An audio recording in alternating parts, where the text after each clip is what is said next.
현재 대한민국은 소리 없이 파산의 길을 걷고 있습니다. 정부가 공표하는 국내 총생산 대비 부채 비율은 50% 수준이라지만 그 수치만 믿고 안심하라는 식이죠.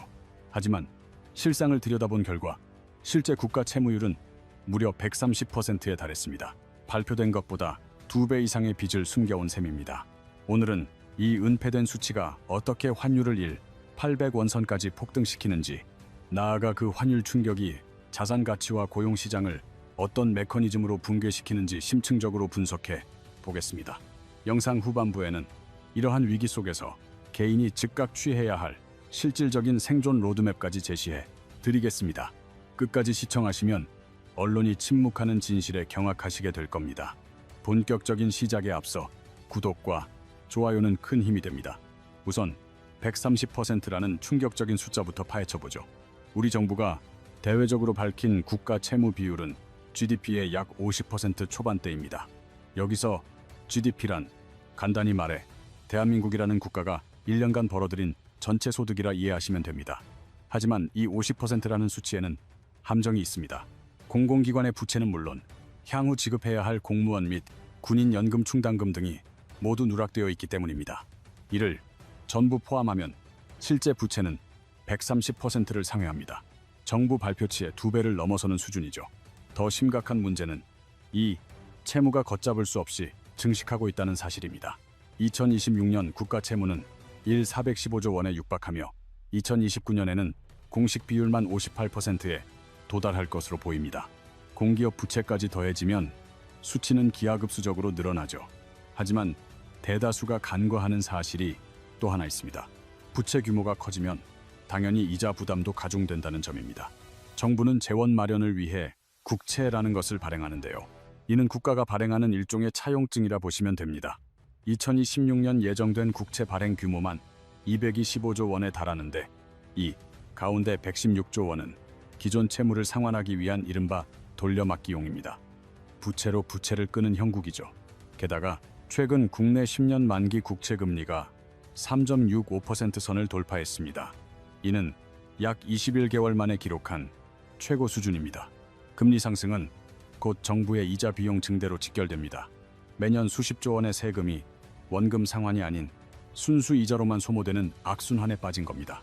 국가 재정 건전성이 악화되면 해외 투자자들은 한국 시장에 의구심을 품게 됩니다. 불안 심리가 커지면 자본 유출이 가속화되고 결국 원화 가치 하락과 환율 폭등을 초래하게 됩니다. 고환율이란 1달러를 구매하기 위해 지불해야 할 원화의 대가가 커짐을 의미하며 과거 400원이면 좋겠던 것이 600원, 나아가 800원까지 치솟는 상황을 뜻합니다. 그런데 정말 우려스러운 점은 따로 있습니다. 이는 단순한 기후가 아닌 데이터가 증명하는 현실입니다. 김대종 세종대 경영학부 교수는 과거에 환율 추이를 바탕으로 정밀한 확률 분석을 진행했습니다. 지난 지표들을 통해 미래의 변동 가능성을 통계학적으로 산출해낸 것이죠. 그 결과 원달러 환율이 지금보다 더 오를 확률이 무려 84%라는 결론이 도출되었습니다. 환율 상승이 거의 기정사실화된 셈입니다. 핵심은 이러한 위기가 외부의 돌발적인 전쟁이나 재난 때문이 아니라는 겁니다. 근본적인 원인은 대한민국 경제 구조 자체에 있습니다. 우리나라는 에너지 자원의 대부분을 해외 수입에 의존합니다. 막대한 에너지를 들여오려면 달러가 필수적인데 현재 우리가 보유한 달러 패권이 취약하다는 것이 관건입니다. 소위 외환 보유고라 불리는 국가적 차원의 비상용 달러 자산을 살펴볼 필요가 있습니다. 현재 한국의 외환 보유액은 대략 200억 달러 수준입니다.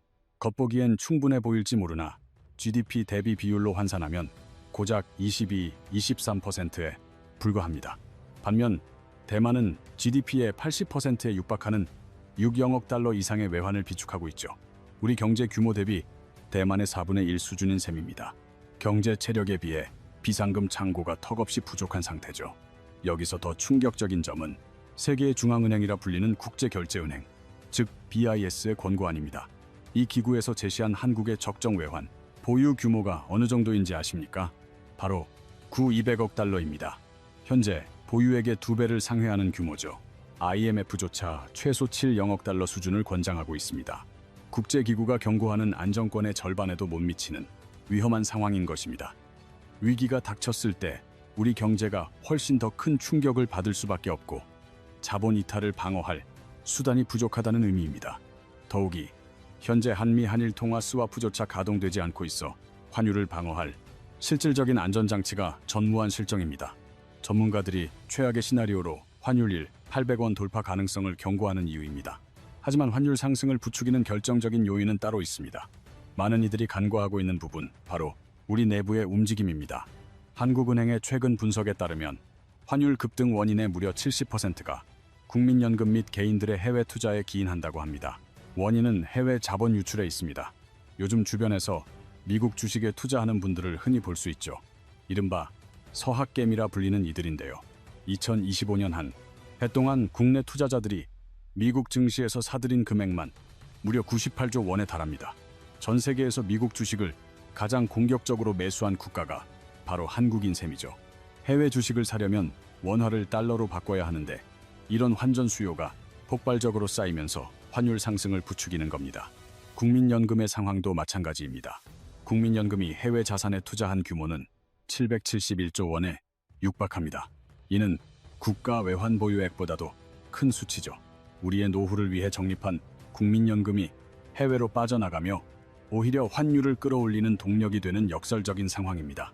결국 국내 자금이 지속적으로 이탈하는 구조적 한계에 직면했습니다.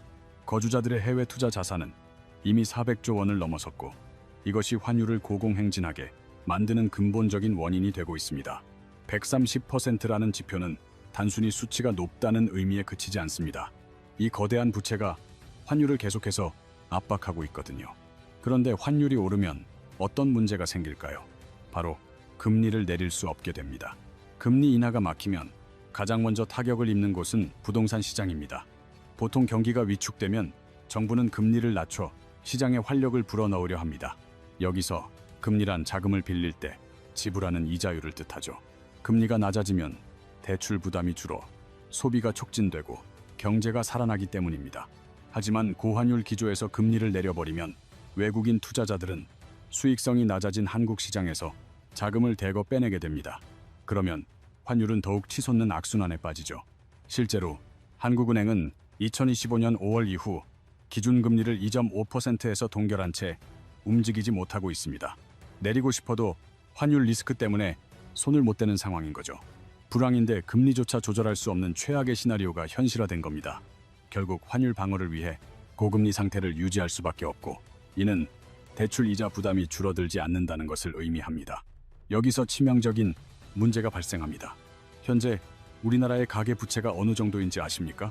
전세 보증금까지 포함하면 GDP 대비 약 150% 수준입니다. OECD 국가 중 1위죠. 전세금이 왜 부채냐고 묻겠지만 집주인 입장에서는 추후 세입자에게 돌려줘야 할 빚이나 다름없습니다. 특히 이 빚을 안고 있는 이들 중에는 영끌족이 상당수 포함되어 있습니다. 무리하게 자금을 끌어모아 내 집 마련에 나섰던 분들이죠.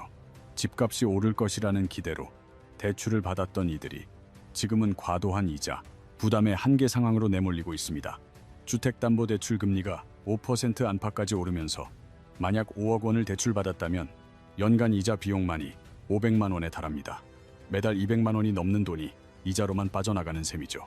월급 300만 원을 받는 평범한 직장인이 이 정도로 지출하면 생활 유지가 가능할까요? 이들이 버티다 못해 무너지면 결국 집을 매물로 내놓게 됩니다. 한두 명이면 괜찮겠지만 다수가 동시에 매물을 쏟아내기 시작하면 상황은 달라집니다. 시장에 공급이 넘쳐나면 집값은 급락하게 됩니다. 가격이 떨어지면 불안감에 더 많은 투매가 이어지고 이는 다시 가격을 떨어뜨리는 도미노 현상으로 번집니다. 여기서 더 심각한 공포는 역전세입니다. 집주인이 세입자에게 돌려줄 보증금을 마련하지 못하는 위기 상황을 뜻하죠.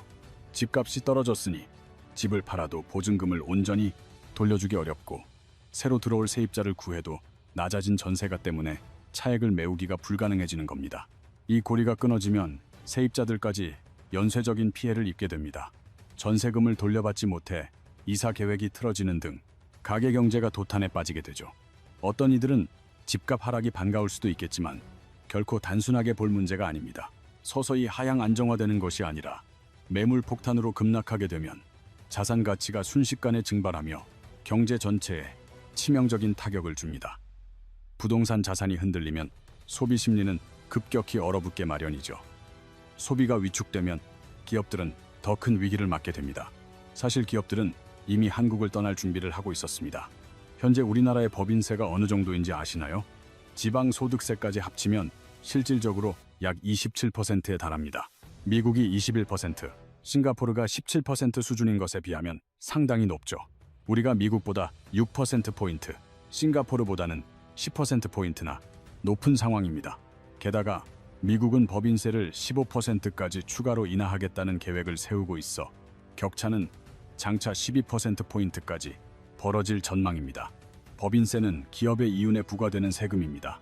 100억을 벌었을 때 27억을 세금으로 내야 한다는 의미죠. 반면 미국에서 똑같은 수익을 내면 21억만 내면 됩니다. 여러분이 경영자라면 어떤 나라를 선택하시겠습니까? 과도한 상속세 또한 큰 걸림돌입니다. 우리나라 상속세의 최고 세율은 50%로 세계 최고 수준입니다. 특히 대기업 대주주가 자녀에게 경영권을 물려줄 때는 할증이 더해져 실질 세율이 60%까지 치솟게 됩니다. 한국의 상속세는 세계 최고 수준입니다.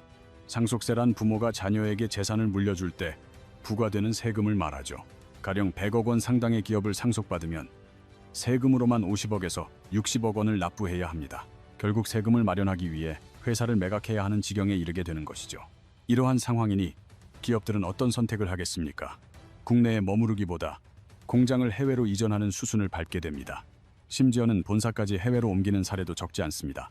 실제로 우리나라에서 해외로 유출된 직접 투자가 국내로 유입된 투자액의 2배를 넘어섰습니다. 즉, 국내로 들어오는 자금보다 나가는 자금이 2배나 많다는 뜻입니다. 문제는 비단 기업에만 국한되지 않습니다. 앞서 언급했듯이 서학개미와 국민연금까지 포함하면 한국 거주자들이 해외에 보유한 금융자산은 무려 400조 원을 돌파했습니다. 이 엄청난 규모의 자산이 모두 국내가 아닌 해외에 묶여 있다는 사실이죠. 기업들이 국내를 떠나면 우리에게 남는 것은 무엇일까요? 바로 일자리의 상실입니다. 공장이 베트남으로 이전하면 그곳에서 일하던 한국인들은 자신의 일터를 잃게 됩니다. 새로운 공장이 미국에 세워진다면 한국 청년들은 더 이상 그 일자리를 차지할 수 없습니다. 현재 국내 대학교를 졸업한 청년들의 취업률은 대략 45%에 불과하다고 합니다. 이는 취업을 희망하는 청년 100명 중 절반도 채 안 되는 인원만이 직장을 얻고 있다는 뜻입니다. 혹자는 세금을 많이 거두면 복지 수준이 향상되는 것 아니냐고 반문할 수 있습니다. 그러나 정작 세금을 납부할 기업들이 떠나버린다면 무엇으로 복지를 실현할 수 있겠습니까? 세수를 담당하는 주요 주체가 사라지는 셈입니다. 실제로 2022년 103조 원에 달했던 법인세 세수는 2024년에는 62조 원으로 불과 2년 만에 40% 이상 급감했습니다. 기업들이 수익을 내지 못하거나 아예 국내를 떠나버리면 이처럼 국가 세수가 큰 타격을 입게 됩니다. 일자리는 줄어들지만 물가는 결코 떨어지지 않죠. 오히려 더욱 상승하는 경향을 보입니다. 이는 정부가 지나치게 많은 통화를 발행했기 때문입니다. 여러분, 혹시 요즘 시장에 가서 물건을 살 때 느끼는 점이 있으신가요? 라면, 햄버거, 커피 등 일상생활에 필요한 물품들의 가격이 가파르게 오르고 있습니다. 10년 전만 해도 1영원으로 충분히 구매할 수 있었던 것들이 이제는 2영원, 3영원을 지불해야 하는 상황입니다. 바로 이것이 인플레이션입니다. 인플레이션이란 단순히 물건 가격이 상승하는 현상이 아니라 실제로는 돈의 가치가 하락하는 것을 의미합니다. 동일한 10,000원으로도 예전에는 햄버거 3개를 살 수 있었지만 지금은 단 1개밖에 구매하지 못합니다. 결국 10,000원의 가치가 그만큼 떨어진 것이죠. 왜 이런 상황이 벌어진 걸까요? 바로 돈을 지나치게 많이 발행했기 때문입니다. 이른바 양적 완화라고 불리는 정책이 있는데요. 이는 정부가 대규모로 화폐를 발행하여 시중에 푸는 것을 쉽게 설명한 것입니다. 경기를 부양한답시고 돈을 풀고 코로나 팬데믹 시기에는 지원금을 지급한다며 돈을 풀었죠. 그 결과 시중에 엄청난 양의 돈이 넘쳐나게 된 것입니다. 그런데 여기서 더욱 충격적인 수치가 하나 있습니다. 지난 40여 년간 미국의 통화량은 약 11배 증가했습니다. 미국 역시 상당한 양의 돈을 찍어냈다는 뜻이죠. 하지만 한국은 어땠을까요? 무려 120배 가까이 늘었습니다. 이는 미국보다도 10배 이상 더 많은 양의 돈을 발행했다는 얘기입니다. 현재 한국의 GDP 대비 통화량 비율은 154%에 달해 미국의 71%보다 2배 이상 높은 수준입니다. 이 수치가 얼마나 심각한지는 한국은행 내부에서조차 유동성 과잉에 대한 치열한 논쟁이 벌어지고 있을 정도이니 짐작할 수 있을 것입니다.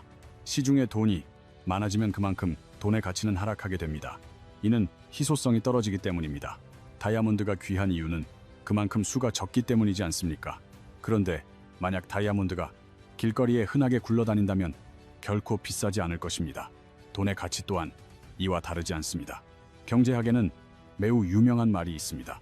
바로 인플레이션은 보이지 않는 세금이다 라는 격언입니다. 이 말이 뜻하는 바는 무엇일까요? 세금은 납부하면 통장에서 직접 인출되기에 우리가 분명히 인지할 수 있습니다. 하지만 인플레이션은 그렇지 않습니다. 통장 잔고는 그대로인데 실제 구매할 수 있는 물건의 양이 점차 줄어들기 때문이죠. 사실상 정부가 여러분의 돈을 합법적인 방식으로 가져가는 것이나 다름없는데 대다수의 사람은 이를 인지하지 못합니다. 여러분이 열심히 모아둔 적금은 가만히 놔두면 매년 도둑 맞는 상황에 처하게 됩니다. 은행 이자가 3%라고 해도 물가가 5% 상승한다면 실질적으로는 2%의 손실을 보고 있는 셈이죠. 이를 마이너스 실질 금리라고 부릅니다. 다시 말해 저축만으로는 오히려 손해를 보는 구조가 되어버린 것입니다. 그렇다면 우리 같은 일반 개인들은 어떻게 대처해야 할까요? 국가가 통화 가치를 하락시키는데 현금만 쥐고 있다면 함께 침몰할 수밖에 없습니다. 현금보다는 실질적인 가치를 지닌 자산, 즉 실물 자산을 소유해야 합니다. 첫 번째로 언급할 것은 바로 금입니다. 금은 인류 역사상 가장 오랜 기간 동안 인정받아온 대표적인 안전자산입니다. 국가의 존망이나 전쟁과 같은 위기 상황 속에서도 금은 그 가치를 굳건히 지켜왔죠. 실제로 통계 분석 결과에 따르면 금이 장기적으로 우상향할 확률은 76%에 달합니다. 이는 장기적인 관점에서 볼 때 거의 확실하게 상승세를 보인다는 의미입니다. 그런데 여기서 더 주목해야 할 자산이 있습니다. 바로 은입니다. 은 금보다 더 큰 상승 잠재력을 가질 수 있습니다. 그 이유는 은이 단순히 귀금속에 머무르지 않기 때문입니다. 은은 산업용으로 엄청나게 많이 사용됩니다. 태양광 패널 제조에 필수적이고 AI 반도체를 만들 때도 은이 꼭 필요합니다. 전기차 배터리에도 핵심 소재로 사용되죠. 지금 전 세계는 친환경 에너지로의 전환, AI 기술 투자, 그리고 전기차 생산에 몰두하고 있습니다. 이 모든 과정에서 은은 필수적인 자원입니다. 그런데 현재 은의 재고는 바닥을 드러내고 있습니다. 수요는 폭발적으로 증가하는데 공급은 이를 전혀 따라가지 못하는 상황입니다. 수요가 공급을 초과하면 가격이 상승하는 것은 기본적인 경제 원리입니다. 따라서 금이 안정적으로 상승하는 반면 은은 상당히 유동적으로 급등할 가능성이 큽니다. 금이나 은을 매입하는 방식 또한 다양합니다. 실제 금괴를 직접 구입할 수도 있고 금 ETF 상품을 사는 것도 좋습니다. ETF가 무엇이냐면 간단히 말해 금 조각에 투자하듯이 주식 형태로 거래하는 것입니다. 증권사 애플리케이션을 통해 즉시 매수 가능하며 은 역시 같은 방식으로 투자할 수 있죠. 두 번째로 미국 주식에 대해 말씀드리겠습니다. 혹시 여러분은 세계 주식시장에서 대한민국이 차지하는 비율이 얼마인지 알고 계십니까? 불과 1.5%에 불과합니다. 단지 1.5%밖에 안 되는 거죠. 그렇다면 미국은 어떨까요? 무려 60%를 넘어서고 있습니다. 삼성전자가 국내에서는 대표적인 우량주로 꼽히지만요. 세계적으로 따져보면 그리 크지 않은 기업에 해당합니다. 과연 엔비디아의 시가총액은 삼성전자 시총의 몇 배나 될까요? 그 격차는 엄청납니다. 더불어 앞서 환율에 관해 언급했었죠. 환율이 상승하면 달러화의 가치도 동반 상승하게 됩니다. 이때 달러화 자산을 보유하고 있다면 환차익까지 얻을 수 있습니다. 환차익이란 다름 아니라 환율이 오름으로써 발생하는 이득을 말합니다. 예를 들어 1,400원의 달러를 매입한 후 1,600원으로 오르면 단지 그 상승만으로도 14%의 수익을 올린 셈입니다. 그럼 미국 주식 중 어떤 종목을 선택해야 할까요? 개별 종목 선정이 어렵다면 SPY나 QQQ ETF를 매수하세요. SPY는 다름 아니라 미국 증시의 상위 500대 기업에 분산 투자하는 방식입니다. 애플, 마이크로소프트, 아마존, 엔비디아 등과 같은 우량 기업들이 모두 포함되어 있습니다. QQQ는 나스닥 시장의 상위 100개 기업을 추종합니다. 주로 기술주 위주로 구성되어 있고요. 이 상품 하나를 매수하면 미국의 선두 기업들 전반에 투자하는 것과 같은 효과를 누릴 수 있습니다. 또한 달러로 환전하여 매수함으로 자연스럽게 달러 자산도 확보하게 됩니다. 환율이 상승하더라도 손실을 보지 않고 오히려 이득을 취할 수 있습니다. 세 번째로 중요한 것은 바로 청약 통장입니다. 지금까지의 내용과는 조금 다르지만 매우 중요합니다. 아무리 긴급한 상황이라도 청약 통장을 해지해서는 안 됩니다. 청약 통장이란 다름 아니라 신규 아파트 분양 신청 시 필수적인 계좌입니다. 가입 기간이 길어지고 납입 금액이 많아질수록 분양에 당첨될 확률이 높아집니다.